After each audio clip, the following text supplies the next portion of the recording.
Today we will be talking about VXGI, which is voxel global illumination. And let's start with a quick refresher on what VXGI actually is and how it works. VXGI is a software implementation of an algorithm that was inspired by sparse voxel octree global illumination, or SVOG for short. And the main difference is that it uses a clip map instead of an octree. A clip map is much faster to build and much faster to sample, so VXGI can update the scene representation in real time. You can actually rebuild the entire voxel volume on every frame, and for a typical game scene it would take only a few milliseconds or even 1 millisecond if it's simple enough on a reasonable GPU. It also means that VXGI supports multi-bounce global illumination through sampling irradiance from a previous frame while doing voxelization for the current frame. So you kind of get a temporal feedback loop through irradiance.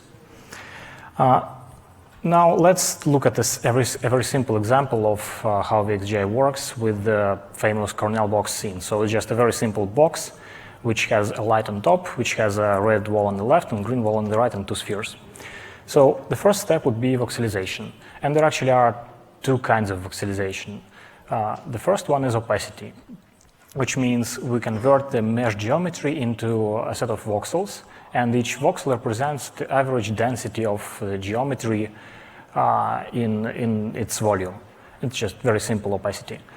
And the second kind of voxelization is emittance or light, where each voxel represents represents the average radiance which is emitted or reflected from each region of space.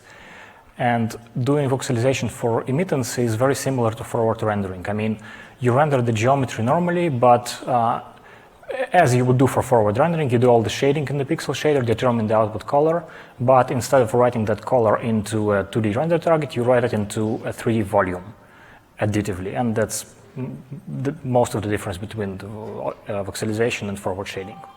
So now, once the voxel volumes are built, and then downsampled to get a lower resolution representation, we can do tracing. There are two major kinds of tracing that produce indirect illumination. The first one is diffuse tracing, where for every visible surface, we trace multiple cones into all the directions above that surface. We gather irradiance from all those cones, and the result is this smooth-looking indirect illumination. The second kind of tracing is specular, where we trace only one cone in the reflected view direction. And for rough surfaces, this cone would be wide. For glossy surfaces, this cone would be narrow. Unfortunately, we cannot do mirror reflections because there is a limit on basically the resolution of the voxels that we can reflect. So there's just not enough data to do mirrors. And the results of the cone tracing look something like that for the Cornell Box Scene. On the left, there is the diffuse channel, where you can see that the left wall produces a red highlight on the left sphere, and the right wall produces a green highlight on the right sphere. In the specular channel, you just see most of the Cornell box reflected in the spheres. Now, you can composite that in the engine, which is, those two channels are the output of VXGI, and you can composite them into the final frame by basically multiplying diffuse irradiance by albedo, multiplying specular irradiance by the specular intensity, mixing that and doing all kinds of material things, post-processing and such. It's up to the engine. Now, another important thing supported by VXGI is voxel ambient occlusion, or VXAO. The idea here is that instead of doing full gather for global illumination, we trace the same diffuse cones, but gather only the opacity of geometry surrounding the surface. And the result can be made into this nicely looking ambient occlusion channel. It's obviously easier to compute, in terms of complexity, than full GI, because you don't have to deal with light, it's just opacity. And it's easier to integrate into engines because you don't have to deal with light, so there are no materials during voxelization, there is no reflections, there are no lights or such. It's just easier. And it also is important because it looks better than the screen space techniques, because it can gather occlusion from objects that are in world space, basically, which can be outside of the view frustum, that can be occluded by other objects, which are the common artifacts of screen space methods. Like when something goes out of view, its occlusion disappears. But again, there is the resolution problem that VXAO cannot really handle fine contact shadows because of the voxel size, and for that reason it looks better if it's combined with a really small scale screen space ambient occlusion. And finally, with VXGI, you can do area lighting. That's actually very simple. You do the regular opacity voxelization, and you add the area lights as just surfaces with scalar, constant reflected or emitted color, or it can even be textured. That works too, which produces this kind of nice-looking soft lighting. But if you look closely at this image, something will not look right. For example, this area on top is way too bright because the light plane doesn't really emit any light into that direction. It's behind the plane. And that's caused by, well, the directionality of the voxels. Another problem is that this region on the bottom left is too dark, and that is caused by, well, approximations that are made during the downsampling and contrasting process. So you can, for example, increase the diffuse tracing quality, use narrower cones to try and mitigate those artifacts, but there is a better solution. So today we are announcing a new version of VXGI 2.0, which comes with better support for area lights and can render things like this. So you can look at this image and notice that both of these artifacts are gone. The top right corner is correctly dark. Well, there is a highlight from a different area light here, and a shadow as well. And the bottom left corner is correctly bright. And on that, I pass it to Rahul, who will talk about the area light more specifically. Hello, good afternoon. Thank you for a wonderful introduction to the VXGI, Alexei. So, area lighting. This has been quite a hot topic of interest in the industry and academia alike. Most recently in 2016, there was a paper from guys from Ubisoft, Unity, and a couple of other places called linearly transformed cosines. And it generated very impressive pictures.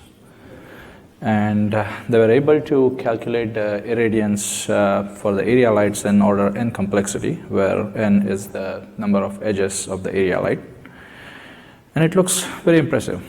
But if you look at it carefully, you'll notice it does not model occlusion. So, for example, here there's a couple of hoses that are running in front of the area lights, and they don't cast any shadows, soft or otherwise. So we decided to take a look at this problem and see if voxels could help us. And so we decided to call it VXAL, short for voxel-based area lighting. So the basic idea is very simple. Just like Alexei was telling earlier, just like diffused indirect occlusion, we shoot a bunch of cones, but instead of spreading them uniformly over a hemisphere, we constrain the cones to span the area of the area light. With that, we gather the large-scale occlusion using voxels. And as he was alluding a few minutes ago, for contact shadows and hard shadows at the contacts, we use screen space occlusion. So we get the occlusion with VXAO and screen space shadows. We use LTC, and we gather the illumination. Here in these pictures, I have only the diffuse part of it, because that's more interesting than specular. And then we combine the two to produce more realistic looking images that do have occlusion. We do the same for specular lights and apply the material properties like albedo and so on, and we get final pictures like this. And here you have all the goodness that LTC brought to the table, plus the occlusion. All right, let's look at what type of area lights we support. So we support multiple area lights. Currently it's maxed at 4. We think it should be enough. It's not? Okay. Well, that's no longer true. They have to be rectangular in shape. They could be textured or solid. Obviously, each light has extra rendering costs associated with it, and dynamic textures are not free. With regards to quality, there's a bunch of knobs that we give. You can either trace half res or a quarter res. What this means is shoot cones every other pixel or every fourth pixel. And then we do the hole filling to calculate the occlusion at the missing pixels. Occlusion quality could be set even further with the number of cones per unit angle. However, the actual cones that get traced depend on, they vary from pixel to pixel. So for example, if you have pixels from where the light is at very steep angles, there's no point in tracing a lot of cones. And we take care of that. Let's take a diversion and look at what LTC was about, just a very high level. So the term that gets used a lot in the literature is BRDF. BRDF stands for bidirectional reflectance distribution function. So what it measures is how much of light coming from a direction gets reflected into another direction. So shading area light can be described analytically as a problem that evaluates this integral over the projection of the area light over the hemisphere or the sphere. And depending on the BRDF, this could be possible analytically or not. So for example, for simple distributions like Phong, it is possible, but it turns out to be very expensive.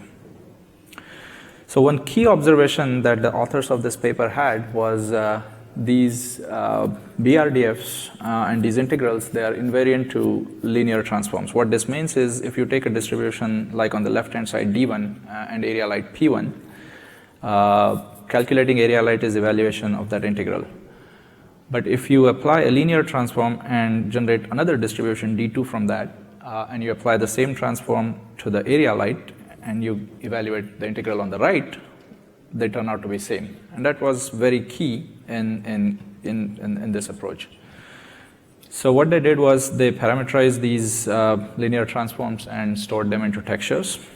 And if the light is textured, they pre-filtered those textures and they were also stored in the textures. And at runtime, they combined all these and generated very nice looking analytic area light eliminations. So let's look at briefly what the API looks like. So it's really simple, as you can imagine. You just set the area light properties, which is position, orientation, size, color, texture, and so on. You then set some tracing parameters. What's your occlusion quality? What kind of screen space shadows you need? Do you need temporal filtering, and so on? Then you pass some view information. It needs a couple of G buffer channels and projection matrices, etc. And out you get the diffuse irradiance channel that's modulated with the occlusion and specular irradiance that's also modulated with the specular occlusion. And that's pretty much that's all there is to the area lighting. In future, we'll look at handling different types of lights like disk or thin line lights and improve the image quality. Near field occlusion, we can do a few things to improve the quality there. And sometimes we have seen flickering in the low-res modes. We'll try to look and solve that problem also. And here's the reference that I referred extensively during this work. With that, I'll give it back to Alexei to show the demo and talk about a few other features. Yep, thank you. This is actually a screenshot from the demo. And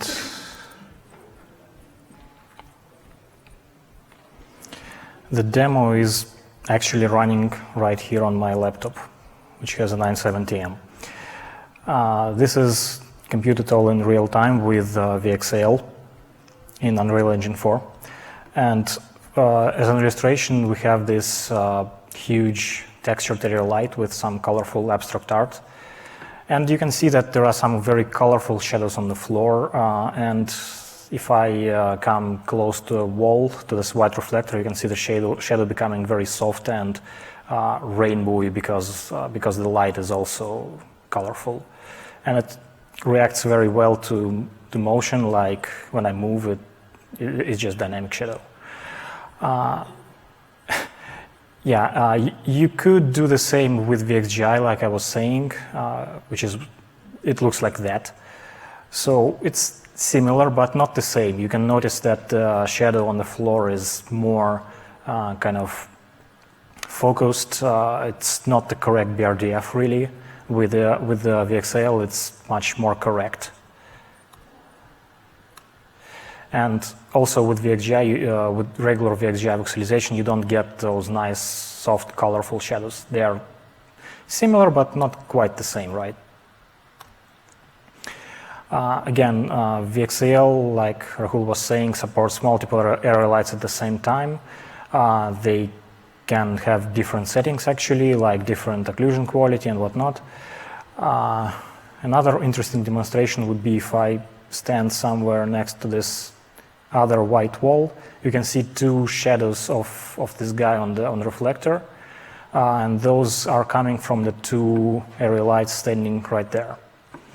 With VXGI, again, it would be a shadow, but, well, it doesn't even create a real shadow, only if I come real close.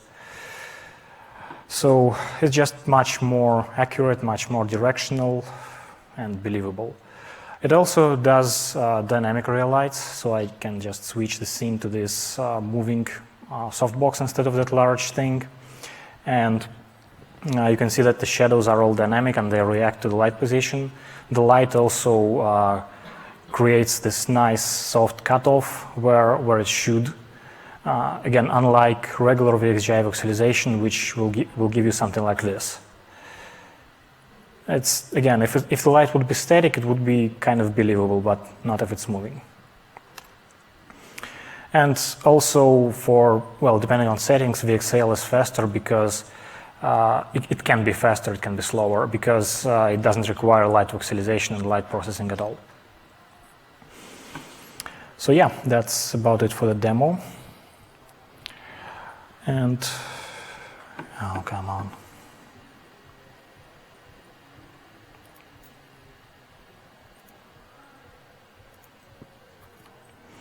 Yeah, and let's now talk about the other new features that come with VXGI 2.0 besides VXL, which is the major one. The first one would be that now we support single-pass voxelization. So previously in VXGI 1, like I was mentioning in the beginning of the presentation, there are two kinds of voxelization, one for opacity, one for emittance. Previously you had to draw all the geometry twice to do that, which was inefficient because you had to do all the CPU work to set up the geometry, to the draw calls twice, and the geometry processing on the GPU also twice. Now they can be merged into one pass with almost double the performance in many cases. Or they can actually still be split into multiple passes. It's up to the application. Like, for example, you can do one pass per light if it's convenient. Another important new feature is support for custom G-buffer layouts. So VXGI 1 required that you submit the G-buffer channels in a specific layout. Specifically, it has to be a planar projection, and you need to supply a hardware depth channel, depth buffer, and a channel with linear normals with 3 components and roughness. That's not how most engines work, really. So VXGI 2 turns it kind of upside down, and instead of submitting the channels in the matrices to it, you actually give it some HLSL functions. Those functions are linked into pieces of VXGI source code, and with the functions you also supply, each frame you supply bindings for those functions, like textures that you need. And the functions just resolve pixel coordinates into surface data like position in world space, orientation and such, and also some tracing settings. And that opens some interesting possibilities. For example, VXGI 2.0 can work directly with projections that are useful for VR, like lens match shading and multi-res shading. I guess you can make it work with something like a rectangular or fisheye projection, but I haven't tried. Also, it's important that many tracing settings, such as offsets that you can use to mitigate things like self-occlusion or bending, they can be variable per pixel, so you can set those per object to make more fine adjustments. Third new feature is view reprojection. So in VXGI 1, there was support for temporal filtering, where it would compute lighting for a frame, and then on the next frame you can reuse most of that to combine it with the new lighting data to reduce noise, to generally like fill holes, improve quality.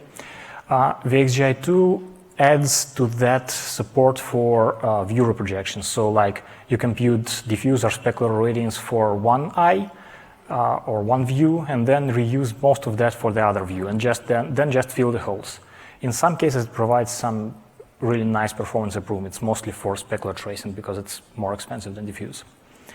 And there's actually no limit on the number of views and no restrictions on how they are related to each other. So they can be two eyes looking in parallel, or they can be just like 4 generic views for an editor or something. It doesn't really matter. And the final kind of major feature is support for simultaneous VXGI, VXAO, and VXAL. So simultaneous VXGI and VXAO was requested by some users, and now it's implemented. So VXGI 1 had 2 modes of operation, really. One is ambient occlusion mode, where no light voxels, no emittance voxels are processed at all, and asking it to compute a diffuse channel would give you just the ambient occlusion channel. In the GI mode, where you do process light, it will mix the ambient into diffuse, which is not always convenient. So VXGI2 just moves the ambient into an alpha channel of the diffuse, and you can composite that if necessary. As necessary, and you can also combine it with screen space occlusion if you want to. And VXAL area lighting is completely independent of those 2 passes because it's just a separate API, and it works exactly the same regardless of whether you do or do not process the lighting information in the rest of the VXGI pipeline. There are a few smaller improvements in VXGI 2.0, and I will briefly talk about them as well. So one of them is support for, well, not support, just simpler voxel formats. For example, in VXGI 1, there was a selection between 3D and 6D opacity, which used some clever tricks like computing coverage in one projection, then reprojecting it to a different plane and such, which was complicated inside the shader, but it was found that it doesn't really improve quality over just a single scalar value.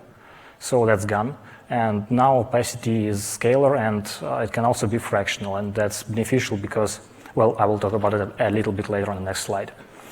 Also, multiple formats for emittance have been replaced by a single one. So, for example, VXGI 1 supported obscure things like U-norm 8 emittance, which was a compatibility mode, but it doesn't really work well with like multiple surfaces in a voxel. It doesn't have high dynamic range. That's gone.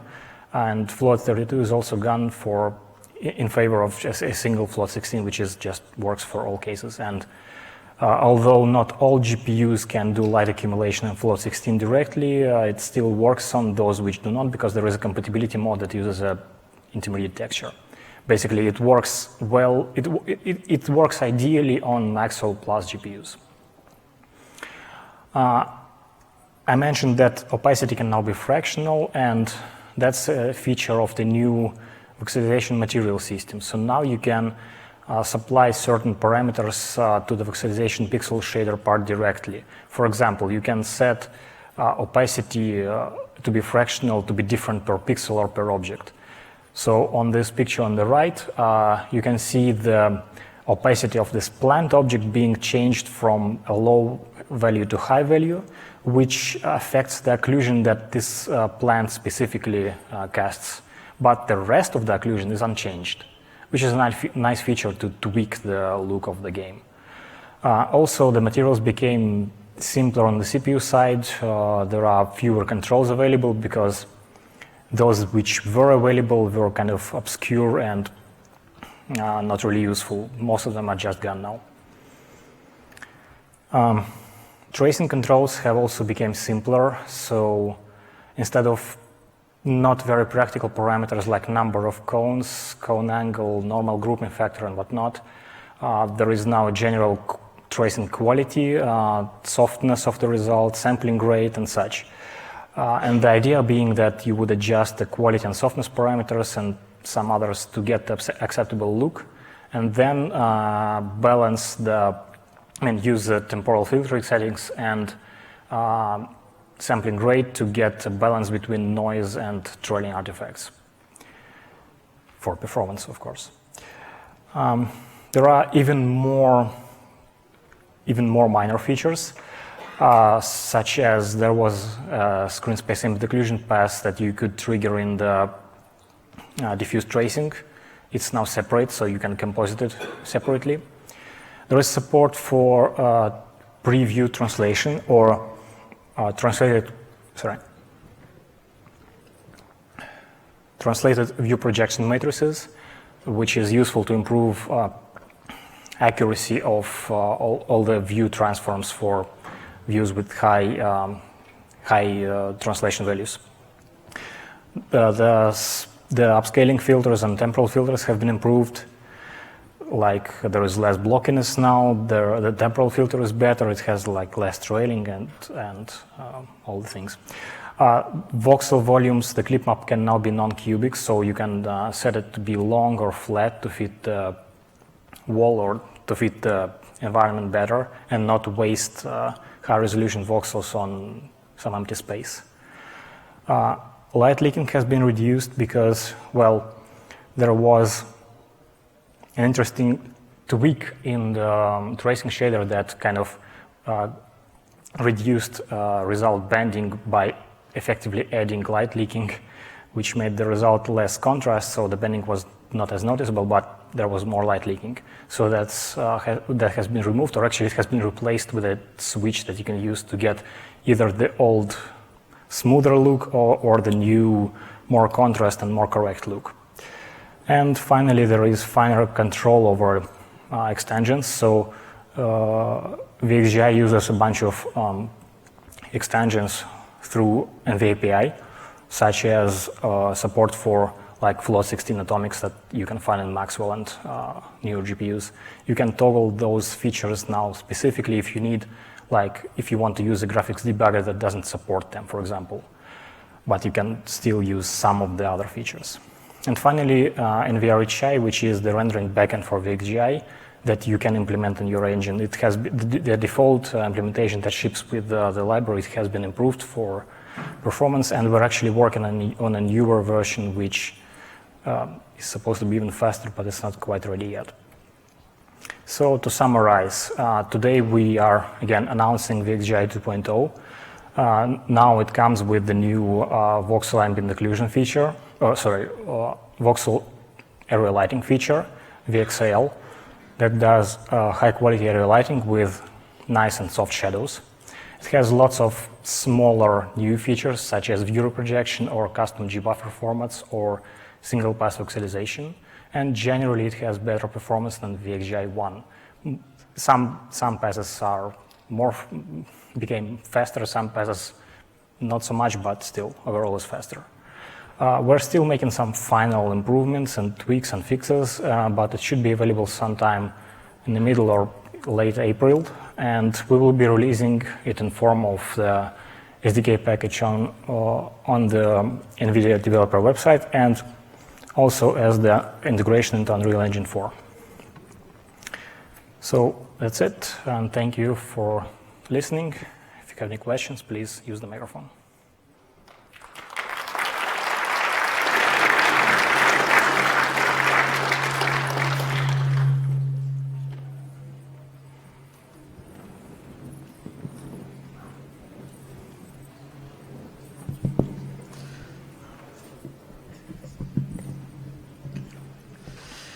Thank you for the wonderful talk. I wanted to just basically pose a very simple question. Basically, is this, could you say that this is combining LTC light term and basically the Crytek area light technique that was, the area light shadowing technique that was like basically announced sometime in, I think, I don't know, a while back. Could you say this is a combination of two? I'm not really familiar with the Crytek technique, but it's, yeah, it is? No, I don't know. That's what I was going to say. But it does combine, you're right in that it does combine the illumination term with the occlusion term, which is based on voxels. Right. Yes. Okay. All right. Thank you. Hi. Yeah, just kind of similar question. It seemed unclear exactly because linear transform cosines. As far as I understand, you know, kind of, you can't just kind of modify that for, you know, if you've got complicated occlusion. Basically, how are you combining the occlusion from the, you know, from the multiple cones that you're tracing with the linearly transformed cosine stuff? Because that didn't really seem very clear. Because I mean, one solution that I think Epic were talking about earlier today with their ray tracing stuff was that they, you know, they split everything. They split the integral, so they, you know, they basically modulate, you know, the area light term by the occlusion term, but that's not going to give you the nice colored shadows that you guys have got. So are you effectively splitting the area light up, or is it, yeah, is there some that part didn't seem very clear? Yes, so we are splitting the integral into the parts. One is irradiance from the area lights, computed analytically, but we do not compute the textures in the same irradiance path. I mean, the light is always considered to be constant. Then there is the occlusion term, which traces multiple cones towards the light and combines them together by basically it's a weighted sum where each cone is weighted by the BRDF at its direction. Right. Yes, and the textures are processed in the same way. So instead of occlusion, we accumulate a filter texture sample at that cone multiplied by 1 minus occlusion. Right, So, okay. I think yeah. that sort of makes sense. Thank you. Thank you.